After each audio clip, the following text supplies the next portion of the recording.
What we're trying to do is map the below water portion of a ship hull while it's in water. Our ultimate goal is basically to give you a map or a model of the below water portion of the ship. We would currently do this with human divers. So we put people in the water to swim around, look at the underside portion of the ship. And typically from a security application, they're looking for, is there any kind of foreign object that might have been placed on the hull, say like a limpet mine or an object like that.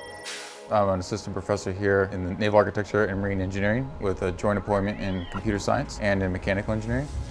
We've tested this on a variety of different hulls, ranging from U.S. aircraft carriers to oceanographic research vessels to the U.S. Coast Guard vessels. This is a picture of the robot that we use for this project. It's called the HAUV, which stands for Hovering Autonomous Underwater Vehicle.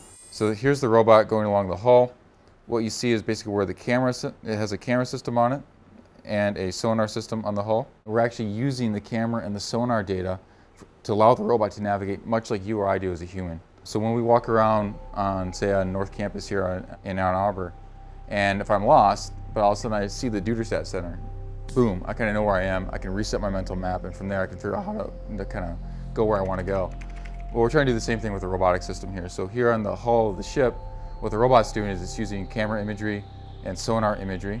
It's actually interpreting that imagery while it's doing the mission, and it's actually using that imagery to help it relocalize and refigure out, oh, hey, I'm back here near the stern part of the vessel, or oh, here, I'm back here at the bow. I've been here before. I kind of know where I am. And we're actually doing the real-time kind of matching of this imagery in terms of extracting features and figuring out how these images might relate to basically add these as corrections to the robot's trajectory. So here we're kind of looking at a visualization of the robot's trajectory along the hull.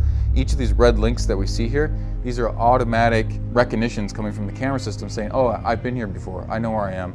I can use that to correct the navigation estimate of this robot while it's underway doing the mission.